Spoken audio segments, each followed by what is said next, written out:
Yaw. The harmattan was coming in. Yaw could see dust sweeping up from the hard clay and being carried all the way to his classroom window on the second floor of the school in Takoradi, where he had been teaching for the last 10 years. He wondered how bad the winds would be this year. When he was 5, still living in Edweso, the winds were so strong that they snapped tree trunks. The dust was so thick that when he held out his fingers, they disappeared before him. Yaw shuffled his papers. He had come to his classroom on the weekend before the start of the second term to think, perhaps write. He stared at the title of his book, Let the Africans Own Africa. He had written 200 pages and thrown out nearly as many. Now even the title offended him. He put it away, knowing that if he didn't, he would do something rash. Open his window, maybe. Let the winds carry the pages away. What you need is a wife, Mr. Agyakum, not that silly book. Yaw was eating dinner at Edward Boahen's house for the 6th night that week. On Sunday, he would eat there for the 7th. Edward's wife liked to complain that she was married to 2 men, but Yaw complimented her cooking so often that he knew she would continue to welcome him. "Why do I need a wife when I have you?" Yaw asked. "Hey, careful now," Edward said, pausing his steady food shoveling for the first time since his wife put his bowl in front of him. Edward was the maths teacher at the same Roman Catholic school in Takoradi, where Yaw taught history. The two had met at Asamoah school in Akua, and Yaw cherished their friendship more than he cherished most things. "Independence is coming," Yaw said, and Mrs. Boahen sighed one of her deep-chested sighs. "If it's coming, let it come. I am tired of hearing you talk about it," she said. "What good is independence to you if you don't have someone to cook your dinner?" She rushed off into the small stone house to collect more water for them, and Yaw laughed. He could picture the caption they would put under her name in the revolutionist papers. Typical Gold Coast woman, more concerned with dinner than with freedom. "What you should be doing is saving your money to go to England or America for more schooling. You can't lead a revolution from behind your teacher's desk," Edward said. "I'm too old to go to America now. Too old for a revolution, too. Besides, if we go to the white man for school, we will just learn the way the white man wants us to learn. We will come back and build the country the white man wants us to build, one that continues to serve them. We will never be free." Edward shook his head. "You are too rigid, Yaw. We have to start somewhere. So let us start with ourselves." This was what his book was about, but he didn't say anything more, for he already knew the argument that would come from it. Both men had been born around the time the Ashanti were absorbed into the British colony. Both had fathers who had fought in the various wars for freedom. They wanted the same things, but had different ideas of how to get them. The truth was, Yaw didn't think he could lead a revolution from anywhere. No one would read his book, even if he did finish it. Mrs. Boahen came back with a large bowl of water, and the 2 men began to rinse their hands in it. "Mr. Agyakum, I know a nice girl. She is still in her childbearing years, so there is no need to worry. I should be going," Yaw said, cutting her off. He knew it was rude. After all, Mrs. Boahen was not wrong. It was not her place to cook for him, but he didn't feel that it was her place to lecture him either.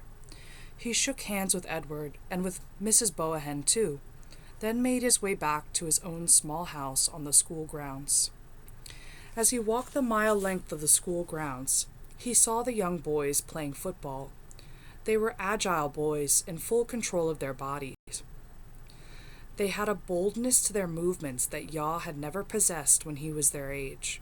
He stood and watched them for a moment, and soon the ball came flying toward him.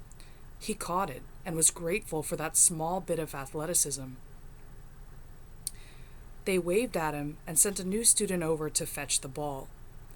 The boy walked up, smiling at first, but as he got closer, The smile fell from his face, and a look of fear replaced it. He stood in front of Yaw, saying nothing. "Do you want your ball?" Yaw asked, and the boy nodded quickly, staring still. Yaw threw the ball at him, more forcefully than he meant to, and the young boy caught it and ran. "What's wrong with his face?" Yaw heard him ask, as he approached the others. But before they could answer, Yaw was already walking away. It was Yaw's 10th year of teaching at the school. Every year was the same. The new crop of schoolboys would begin to flower the school grounds, their hair freshly cut, their school uniforms freshly pressed. They would bring with them their timetables, their books, what little money their parents or villages had been able to collect for them. They would ask each other whom they had for this or that subject, and when one said Mr. Agyakum, another would tell the story that his elder brother or cousin had heard about the history teacher.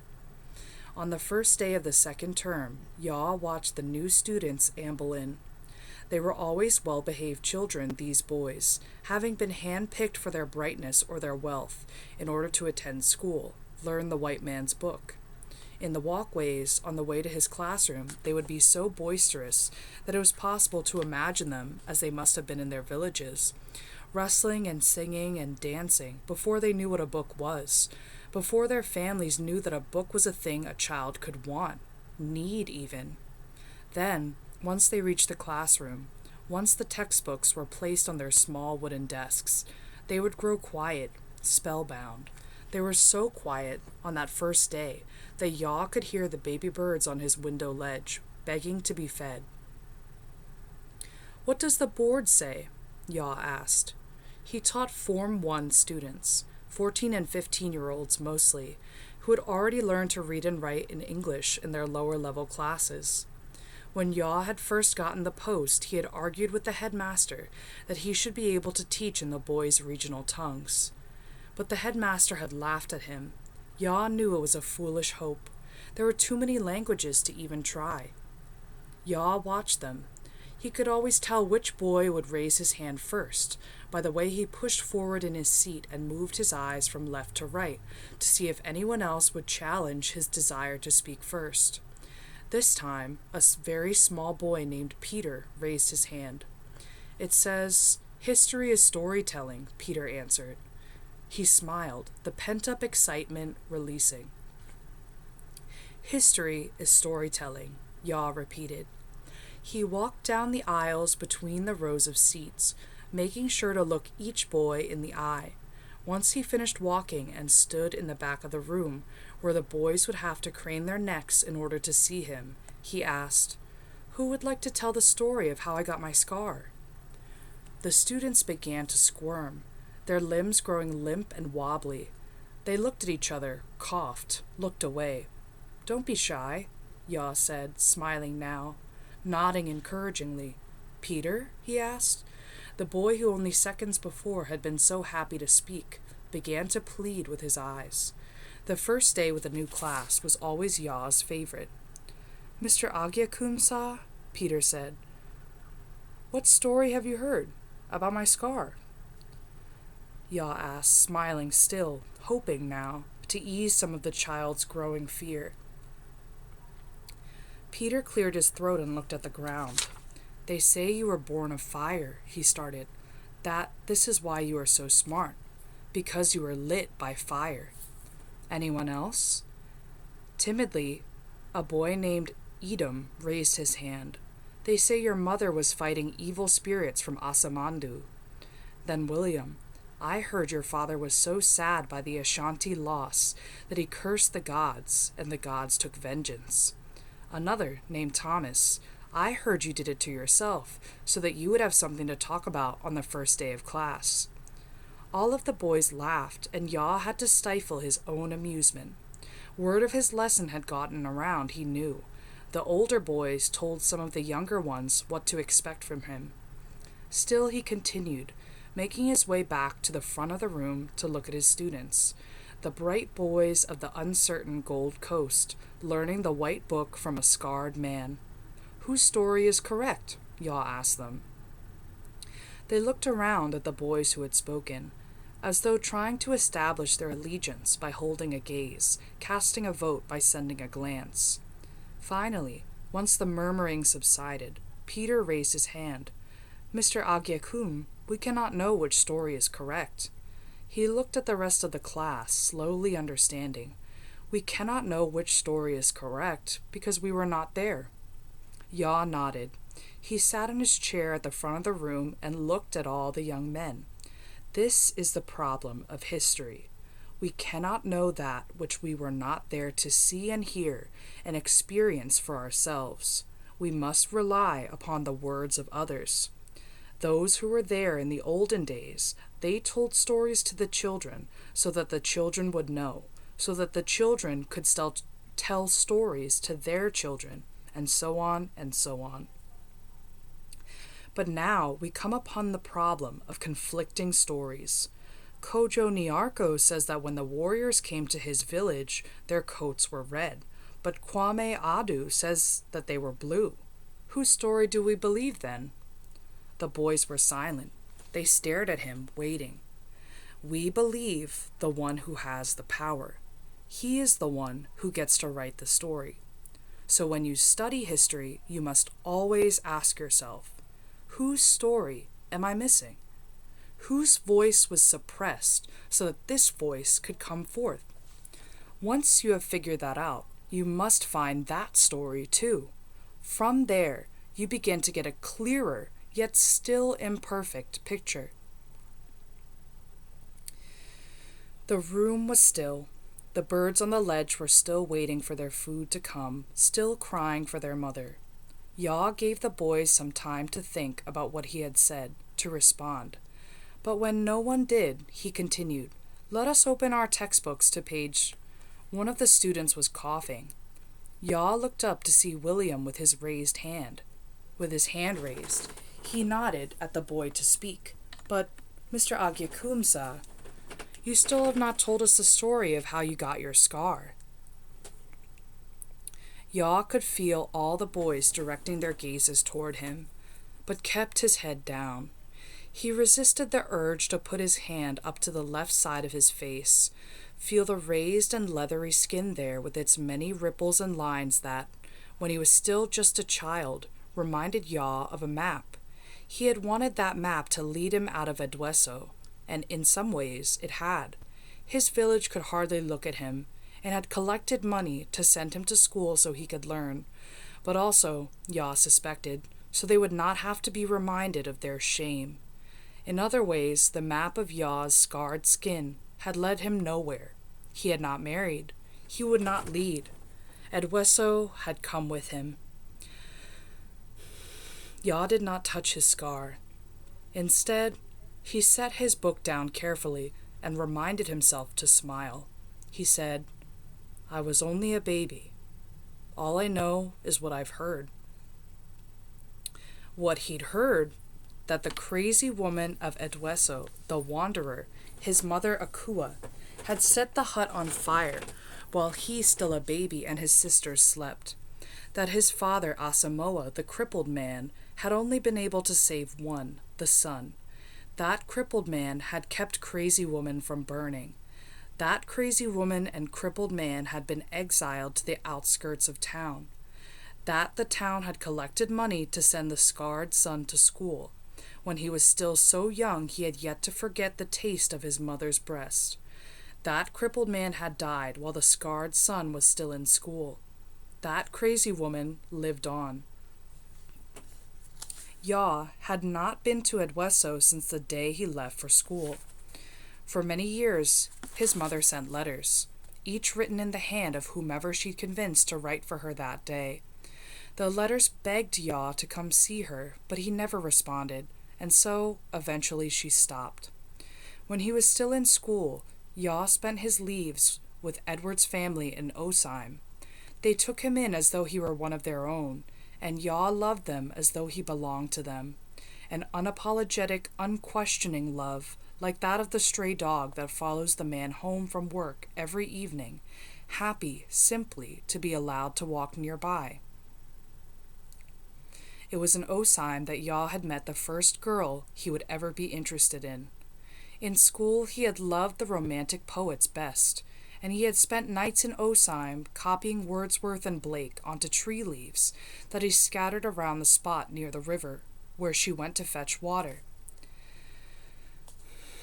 He spent a whole week doing this, knowing that the words of white Englishmen would mean nothing to her, that she could not read them, knowing that she would have to come to him to find out what the leaves said. He would think about it every night, the girl bringing her bundle of leaves to him so that he might recite a dream or a night thought to her. Instead, she went to Edward. It was Edward who read the lines to her, and afterward, it was Edward who told her that the leaves were Ya's doing. "He likes you, you know," Edward said. "Maybe he will one day ask you to marry him." But the girl shook her head, clucked her tongue in distaste. "If I marry him, my children will be ugly," she declared. That night, lying next to Edward in his room, Ya listened as his best friend told him that he had explained to the girl that you could not inherit a scar. Now, nearing his 50th birthday, Ya no longer knew if he believed this was true. The semester passed. In June, Kwame Nkrumah, a political leader from Nkruful, started the Convention People's Party, and Edward joined soon thereafter. "Independence is coming, my brother," he was fond of saying to Ya on the nights when Ya still joined him and his wife for dinner. This happened less and less. Mrs. Boahen was expecting her 5th child, and the pregnancy was difficult, so difficult that the Boahens stopped entertaining. First, just the other teachers and town friends that they had acquired. But then, Ya, too, noticed that even his welcome began to wear. And so, Ya got a house girl. He had been resistant to having other people in his house for as long as he could remember. He could cook a few dishes for himself competently enough. He could fetch his own water and wash his own clothes. He did not keep his house as neat as he had been forced to keep his room in school. But none of this bothered him. He preferred the clutter and the plain meals if it meant he would not have to have another person in his house looking at him. "That's ridiculous," Edward said. "You're a teacher. People stare at you all day." But for Ya, that was different. At the front of the classroom, he was not himself. He was a performer in the tradition of village dancers and storytellers. At home, he was who he really was, shy and lonely, angry and embarrassed. He did not want anyone to see him there. Edward examined all of the candidates himself, and in the end, Ya ended up with Esther, an Ahanta from right there in Takoradi. Esther was a plain girl, maybe even ugly. Her eyes were too large for her head, and her head too large for her body. On the first day of work, Ya showed her to her room at the back of the house, and told him that he spent most of his time writing. He asked her not to disturb him, and then went back out to sit at his desk. The book was getting unruly. The Gold Coast independence movement's political leaders, the Big Six, had all come back from school in America and England, and as far as Ya could tell, they were all like Edward, patient but forceful, confident that independence would indeed come. Ya had been reading more and more about the black people of America's movement toward freedom, and he was attracted to the rage that lit each sentence of their books on fire. He wanted that from his book, an academic rage. All he could seem to muster was a long-winded whine. "Excuse me, sir." Ya looked up from his book. Esther was standing in front of him with the long handmade broom she had insisted on bringing with her, even though Ya told her that his house had many brooms. "You don't have to speak in English," Ya said. "Yes, sir, but my sister say you are teacher, so I must speak English." She looked terrified, her shoulders hunched and her hands gripping the broom so tightly that Ya could see the area around her knuckles begin to stretch and redden. He wished he could cover his face, put the young woman at ease. "You understand Twi?" Ya said in his mother tongue, and Esther nodded. "Then speak freely. We hear enough English as it is." It was like he had opened a gate. Her body began to slip into an easy stance, and Ya realized that it was not his scar that had terrified her, but rather the problem of language, a marker of her education, her class compared with his. She had been terrified that for the teacher of the white book, she would have to speak the white tongue. Now, released from English, Esther smiled more brightly than Ya had seen anyone smile in ages. He could see the large, proud gap that stood like a doorway between her two front teeth, and he found himself training his gaze through that door as though he could see all the way down into her throat, her gut, the home of her very soul. "Sir, I have finished cleaning the bedroom. You have a lot of books in there, did you know? Do you read all those books? Can you read English? Sir, where do you keep the palm oil? I cannot find it in the kitchen. It is a nice kitchen. What will you have for dinner? Should I go to market? What are you writing?" Did she breathe? If she had, Ya didn't hear it. He shuffled the pages of his book and set it aside as he thought about what to say next. "Make whatever you want for dinner. I don't care what."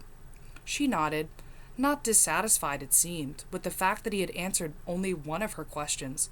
"I'll make goat pepper soup," she said, her eyes cast downward, moving this way and that, as though searching the floor for any thoughts that she might have dropped there. "I will go to market today." She looked up at him. "Would you like to go to market with me?"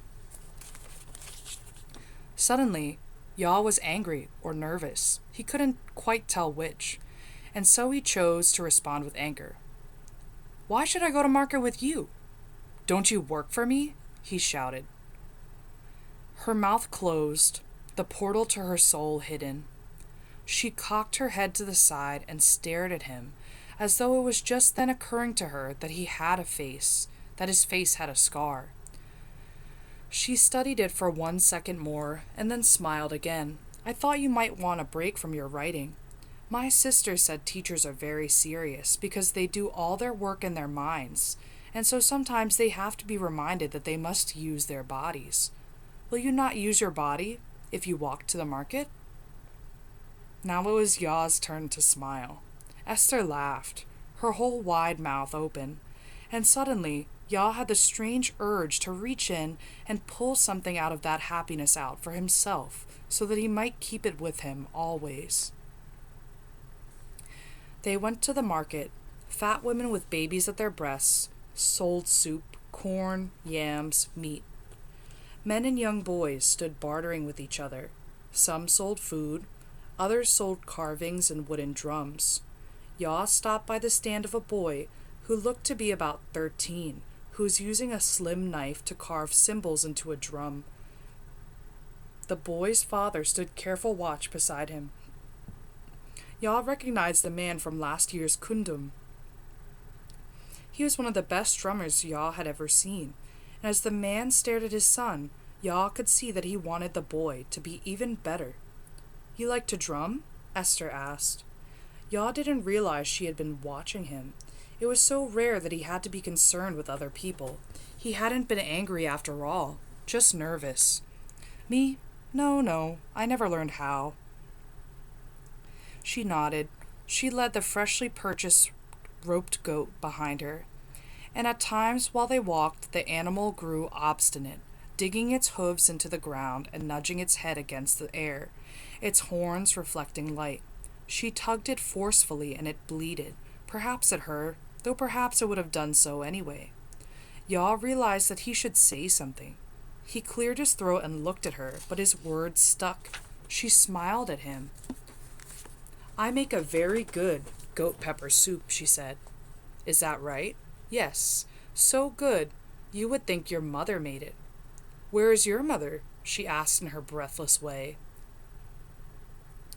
The goat stood still, screamed. Esther wrapped the rope once more around her wrist and tugged. It occurred to Ya that he should offer to walk the goat for her, but he didn't. "My mother lives in Edweso. I haven't seen her since the day I turned 6. He paused. "She did this to me." He pointed to the scar, angled his body so that she could see it more clearly. Esther stopped walking, and so Ya stopped too. She looked at him, and for a second he worried that she would reach out and try to touch him, but he didn't. but she didn't. Instead, she said, "You're very angry." "Yes," he said. It was something he rarely admitted to himself, let alone to anyone else. The longer he looked at himself in a mirror, the longer he lived alone, the longer the country he loved stayed under colonial rule, the angrier he became. And the nebulous, mysterious object of his anger was his mother, a woman whose face he could barely remember, but a face reflected in his own scar. "Anger doesn't suit you," Esther said. She gave the goat one more good tug, and Yah listened to it bleat as the two of them walked ahead of him. He was in love with her. 5 years passed before he realized it, though perhaps he knew on that first day. It was summer, and the insistent fog of heat was upon them. So ever-present, it felt like a low hum, a heat you could hear. Yah didn't have to teach summer term, and so he had hours, whole days, to sit and read and write. Instead, he watched Esther clean from his spot at the desk. He pretended to be annoyed when she rolled off her list of endless questions. But since that first day, he always answered them all, each and every one. When it was not raining, he would sit outside under the shade of a big, bushy mango tree while she drew water from the well. She carried it back to the house in 2 buckets, and the swollen muscles of her arms would flex, and the sheen of sweat would appear on them. And when she passed him, she would smile, the gap so lovely it made him want to cry. Everything made him want to cry. He could see the differences between them as long ravines, impossible to cross. He was old, she was young. He was educated, she was not. He was scarred, she was whole. Each difference split the ravine wider and wider still. There was no way. And so he didn't speak. In the evenings, she would ask him what he wanted for dinner, what he was working on, whether he had heard any updates about the independence movement, whether he was still considering traveling for more education. He said what needed to be said, nothing more. "The banku is too sticky today," she said, while they ate one night. In the beginning, she had insisted on taking her meals separately from him, saying that it wouldn't be proper for them to eat together, which was true enough, but the thought of her alone in her room, with nowhere for all of her questions to go, seemed to him to be the worst option. So now, this and every night, she ate across from him at his small wooden table. "It's good," he said. He smiled. He wished he were a beautiful man, with skin as smooth as clay. But he was not the kind of man who could win a woman with just his presence. He would have to do something. "No, I've made much better in the past. It's okay. You don't have to eat it if you don't like it. I'll make something else for you. Would you like soup?" She was starting to pick up his plate, so he held it down. "This is good," he said again, more forcefully. He wondered what he should do to win her. For the past 5 years, she had been drawing him more and more out of himself, asking him questions about his schooling, about Edward, about the past. "Would you like to go to Edweso with me?" Yah asked. "To visit my mother?" As soon as he said it, he regretted it. For years, Esther had been nudging him to go, but he either deflected or ignored her. Now his love had made him desperate.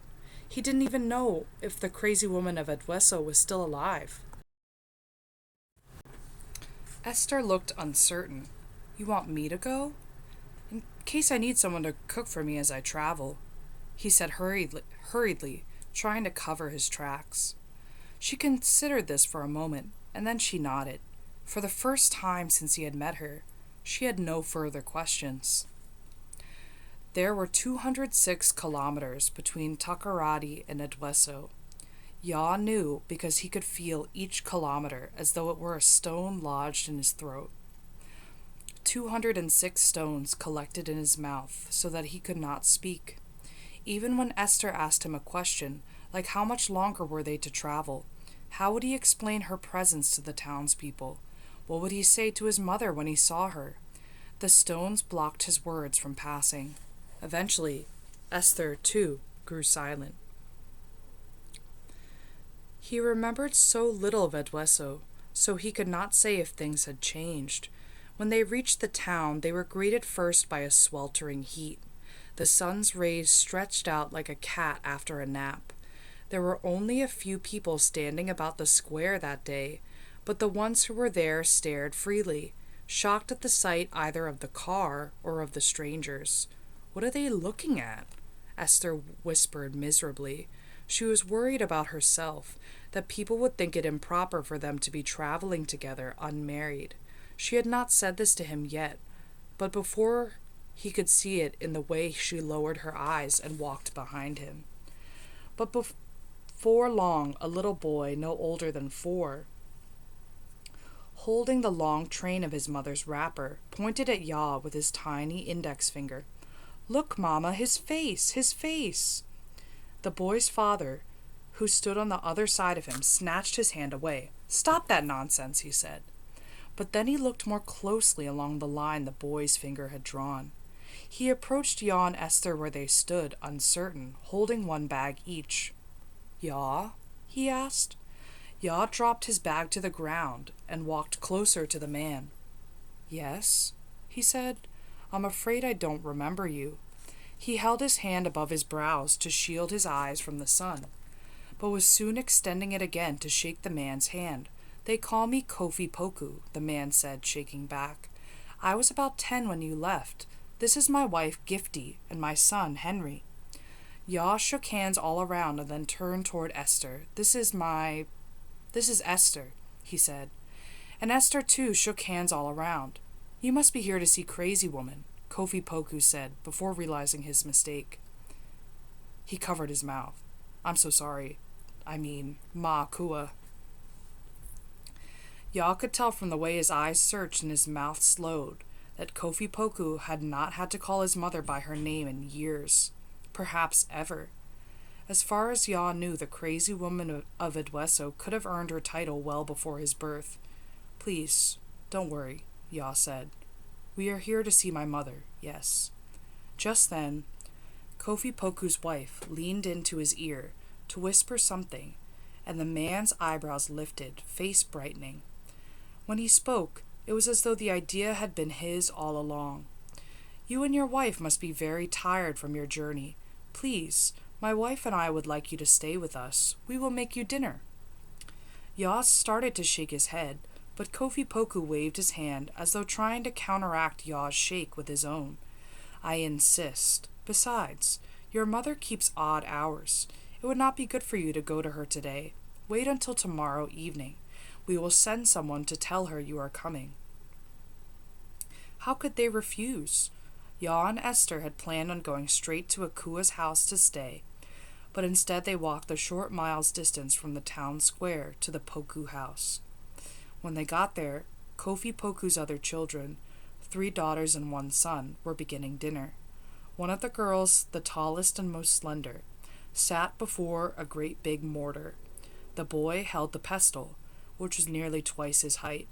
He held it straight up and then would send it crashing down, just as the girl's hand finished turning the fufu in the mortar, barely escaping the impact. "Hello, my children," Kofi Poku called. And all of the children stopped what they were doing and stood, so that they could greet their parents.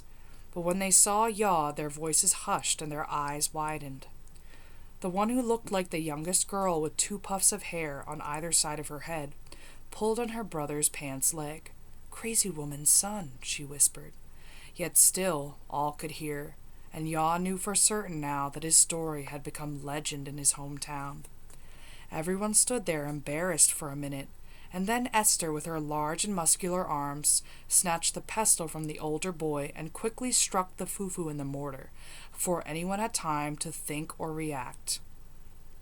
The ball of fufu flattened, and the fufu stick fell with a thud against the clay earth. "Enough!" Esther shouted, once they had all turned to stare at her. "Has this man not suffered enough that he should come home to this?" she asked. "Please excuse my child," Mrs. Poku said, using her voice to speak, instead of her husband's for the first time since they'd met her. "It's just that they have heard the stories. They will not make the mistake again." She turned, allowed her gaze to rest on each of the 5 children, even the toddler at her feet, and quickly without any need for further explanation. They understood. Kofi Poku cleared his throat and motioned for the two of them to follow him to their seats. As they did, Yaw whispered, "Thank you," and Esther shrugged. "Let them think that I am the crazy one," Esther said. They sat down to their meal. The kids served them, frightened but kind. Kofi Poku and his wife told them what to expect from Yaw's mother. "She lives with only a house girl in that place your father built for her on the edge of town. She rarely goes out anymore, though sometimes you can see her outside, tending to her garden. She has a lovely garden. My wife often goes there to admire the flowers that grow there." "Does she speak when you see her?" Yaw asked Mrs. Poku. The woman shook her head. "No, but she has always been kind to me. She even gives me some flowers to take home. I put them in the girls' hair before we go to church, and I think it will bring them good marriages." "Don't worry," Kofi Poku said. "I'm sure she will know you. Her heart will know you." His wife and Esther both nodded, and Yaw looked away. It was dark in the courtyard, but the heat had not lessened, only transformed, buzzing with mosquitoes and humming with gnats. Yaw and Esther finished their food. They said thank you. They were taken to their room, where Esther insisted on the floor while Yaw got the mattress, a tough, springy thing that fought his back. Like that, and there, they slept. They spent the morning preparing, walking around Edweso and eating many times. They had been told that Yaw's mother rarely slept, and seemed to prefer evenings to mornings. And so they bided their time. Esther had left Takoradi only once in her life, and Yaw loved seeing the wonder in her eyes as they took in the strangeness of this new town.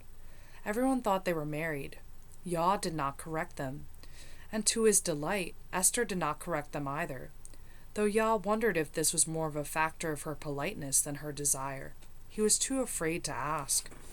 Soon, the sky began to darken, and with each new shade, Yaw's stomach began to tighten. Esther kept glancing at him carefully, taking in his face as though it held instructions for how she herself should feel. "Don't be afraid," she said. Since they'd met 5 years before, Esther had been the one to encourage his homecoming. She said it had something to do with forgiveness, but Yaw wasn't certain that he believed in forgiveness. He heard the word most on the few days he went to the white man's church with Edward and Mrs. Boahen, and sometimes with Esther, and so it had begun to seem to him like a word the white men brought with them when they first came to Africa. A trick their Christians had learned and spoke loudly and freely about to the people of the Gold Coast. Forgiveness, they shouted, all the while committing their wrongs. When he was younger, Yaw wondered why they did not preach that the people should avoid wrongdoing altogether. But the older he got, the better he understood.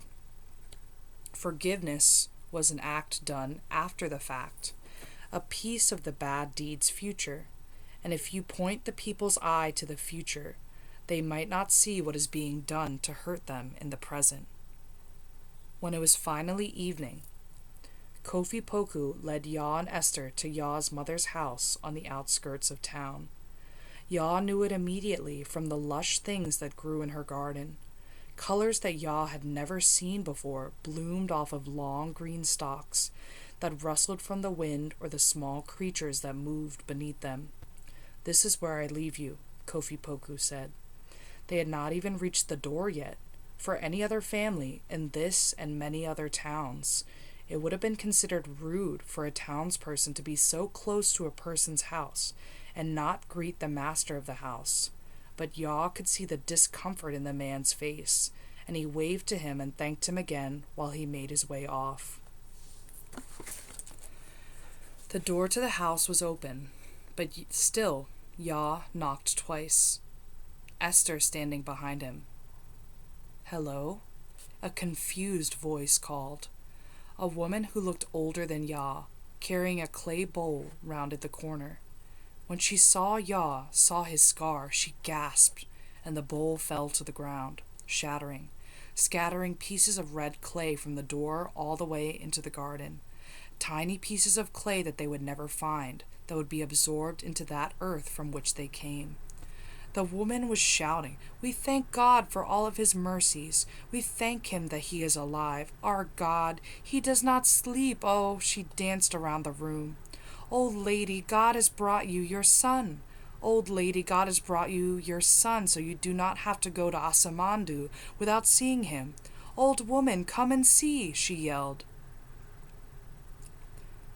Behind him, Yah could hear Esther clapping her hands together in her own mini praise. He didn't turn, but he knew she was smiling brightly, and the warmth of that thought emboldened him to step a bit further into the room. "Does she not hear me?" the woman mumbled to herself, turning sharply toward the bedroom. Yah kept moving, at first following the woman, but then continuing straight until he reached the living room.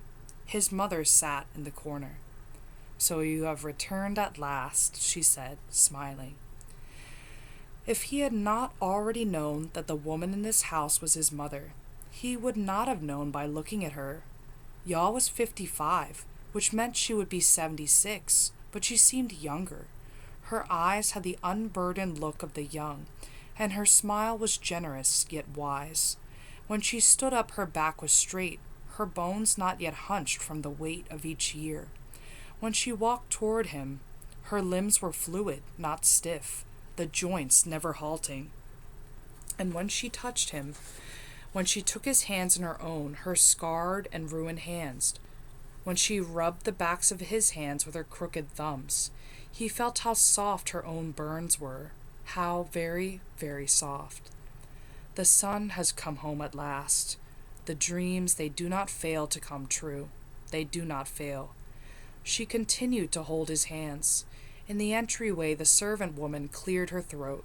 Yah turned to find her and Esther standing there, grinning at them. "Old woman, we will make dinner," the woman shouted. Yah wondered if her voice was always this loud, or if the volume was for him. "Please, don't go to any trouble," he begged. The son comes home after all these years. Does the mother not kill a goat?" She sucked her teeth on the way out of the door. "And you?" Yah asked Esther. "Who will boil the yam while the woman kills the goat?" she asked, her voice mischievous. Yah watched them go, and for the first time he grew nervous. Suddenly he felt something he had not felt in a long, long time. "What are you doing?" he shouted, for his mother had put her hand on his scar, running her fingers along the ruined skin that he alone had touched for nearly half a century. She continued, undeterred by the anger in his voice. She took her own burned fingers from the lost eyebrow, to the raised cheek, to the scarred chin. She touched all of it, and only once she had finished did Yah begin to weep. She pulled him down to the ground with her, pulled his head to her bosom, and began to chant softly, "My son, oh, my son, my son, oh, my son." The two stayed like this for a long while, and after Yah had cried more tears than he had ever cried before, after his mother had finished calling his name out into the world, he peeled himself away so that he could look at her. "Tell me the story of how I got my scar," he said. She sighed. "How can I tell you the story of your scar without first telling you the story of my dreams?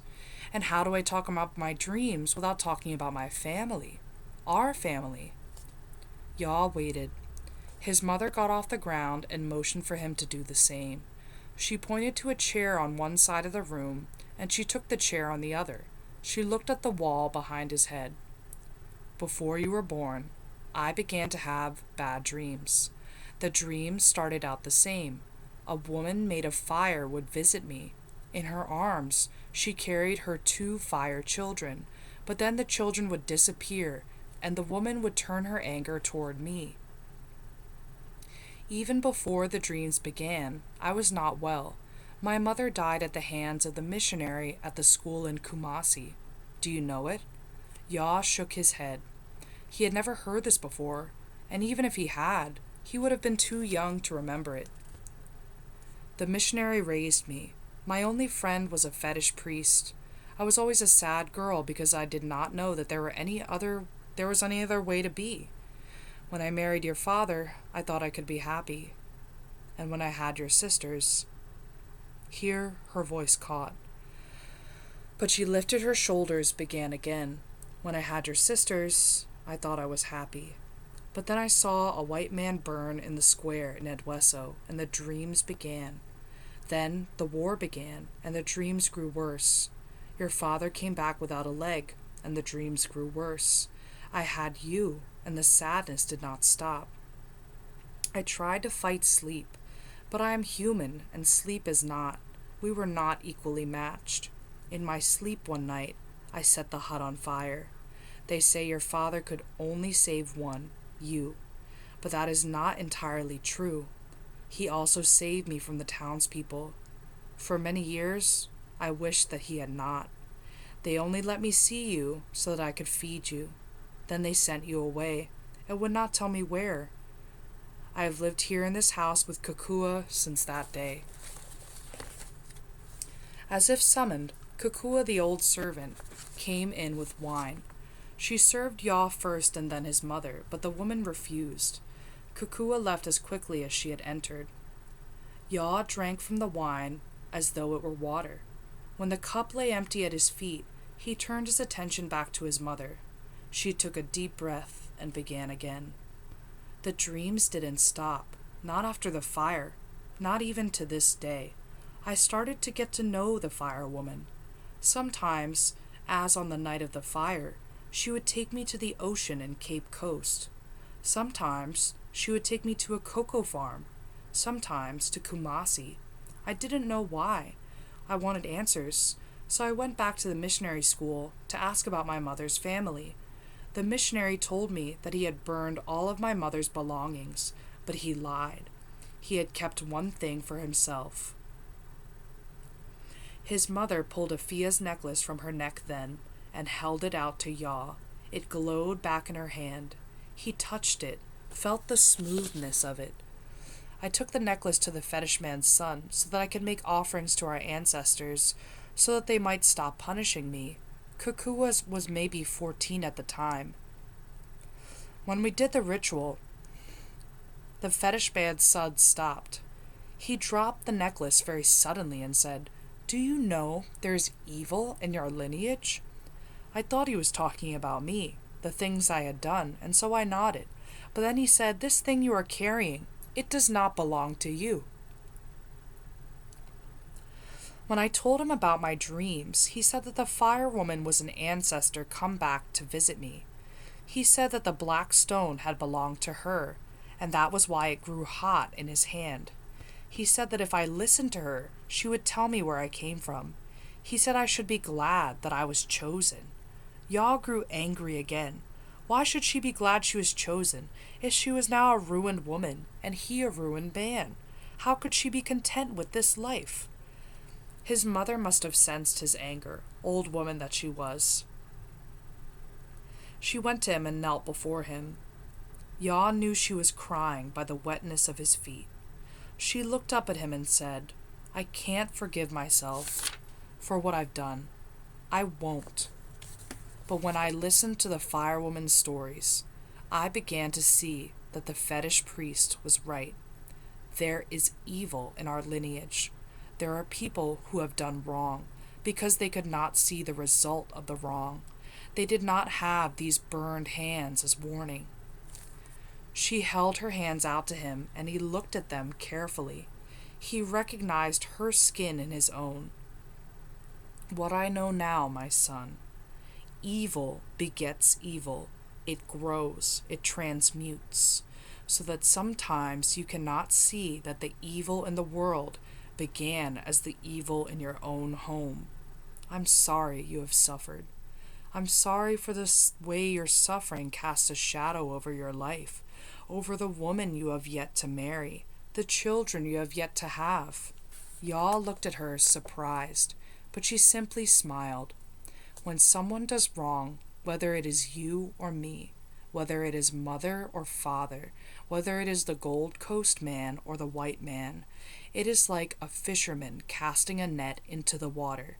He keeps only the 1 or 2 fish that he needs to feed himself and puts the rest in the water, thinking that their lives will go back to normal. No one forgets that they were once captive, even if they are now free. But still, Ya, you have to let yourself be free.